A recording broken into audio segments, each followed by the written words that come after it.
But speaking of tourism, of course, I want to turn over to my guests now. I did introduce you earlier, Mohammed Hersi, Chair, Kenya Tourism Federation, Julie Scott, SKAL International Council. Welcome to Business Today.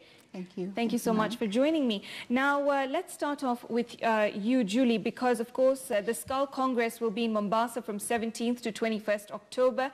And it's the first one in the region. It's been dubbed Congress on the Beach. Why Kenya to host this time around? Thank you, Malik. It's time for Kenya to host the SKAL Congress because we are ready for it. To have a SKAL Congress come to your country, you have to bid for it. So we bid for the Congress in 2 years ago and in Monaco, and we were successful in bidding for the Congress. So why is it coming to Kenya? It's Kenya's time. We need to revive our tourism, especially for the coast, and the reason why it's Congress on the Beach and going to Mombasa. All right. Well, of course, it is the 79th SKAL Congress, so it is great that we are having it right here in Mombasa, Kenya. But I'd like to rope you in, Mohammed. What does it mean for Kenya and Mombasa to have this Congress hosted right there? Thank you. The main thing is that the SKAL organization brings together the top executives and actually owners of tourism businesses globally. And we are talking about levels of managing directors, founders, owners who drive both hotel and tour businesses and travel agencies around the world. So we are bringing the decision makers, people who make tourism tick globally. We are looking at almost 400 of them converging in Kenya, and in this case, specifically Mombasa.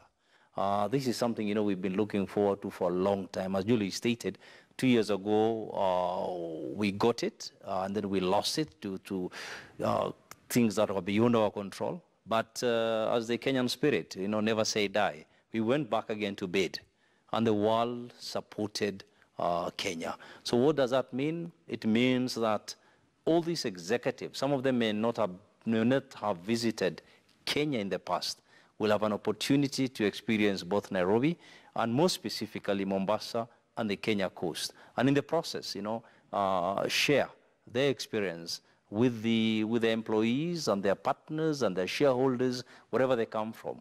We are talking of North America, we are talking of Australia, we are talking of Asia, we are talking of continental Europe, we are talking of Africa. And we should be proud of ourselves because this particular Congress has only been held in South Africa, Durban and Johannesburg, but it's never been held anywhere else in Africa. So we are the next after South Africa, and we should be proud of that. Certainly a great achievement then, especially in the case that we are now hosting our first and, of course, the second after South Africa in the continent. But how do you think that Kenya is faring in comparison to other African countries when it comes to the general touristic attraction? We did, despite the recent election period, the tourism industry recorded earnings of 122 billion shillings, and we have overcome that particular period. But what would you say about the tourism, sector within the country in comparison to other African countries like South Africa in general? Okay, firstly, allow me to talk about the global tourism.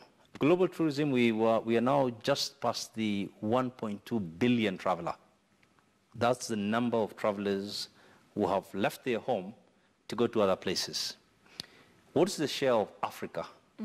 The share of Africa is less than 5%. We actually sit on about 4%. It was 3% until the other day. Out of that 4%, over 70% of that 4% goes to the North African countries, which is Morocco, Egypt, Tunisia, Algeria, the so-called Maghreb countries, because they're very close to Europe. Yes. When you look at Morocco, we are talking of less than 20 miles from the south of Italy. So it's very easy to get to Morocco. The same thing applies to Tunisia. All those countries are short haul. Now, if we are to compare like for like in Africa, then we are now looking at the sub-Saharan, which is East and Central Africa, and of course, South Africa. Then that takes us to what we call the long-haul destination. Now, all of us will always hang around 2 million numbers. That's what many of us are attracting, whether it's Tanzania, whether it is Kenya, including South Africa. I've heard people talk about South Africa is attracting 9 million tourists. How comes Kenya, you're only attracting 1.5 million? But allow me to share some more data about that. The 9 million tourists visiting South Africa, 80%, that is close to 7.5 million of those numbers are actually from the SADC countries. A country like Swaziland and Lesotho is fully surrounded by South Africa. Even for them to do their basic shopping, they have to go to South Africa and back. So you look at Swaziland, which is close to 2 million tourists, 2 million population, but they've got 2.4 million tourists who visited South Africa from Swaziland. Then you ask yourself, how did that happen? It's because they're surrounded by South Africa. You look at Zimbabwe, for instance. They are close to 1.8 million Zimbabweans visiting South Africa. So all those numbers added, you say, wait a minute, they've got almost 9 million. But now, like for like, is what I would like to look at, which is European visitors and also the North America. The numbers are very close to ours, just about 1.8 million. They have about 420,000 British visitors from the UK, while ours, just about 250. When you look at the German visitors, almost similar. So we are not doing that badly. And we should give a lot of, accolades to Magical Kenya Tourism Board. When you look at the budget that they have, again, so they've been able to deliver when we compare ourselves with South Africa. What we have as a total budget for Kenya Tourism Board is what South Africa will spend only on marketing. Now, those are the things. But having said that, it doesn't mean that we keep our target low because others are not doing well. We need to aim higher, and one of the things is accessibility to the destination, and I think we can come to that as we move on.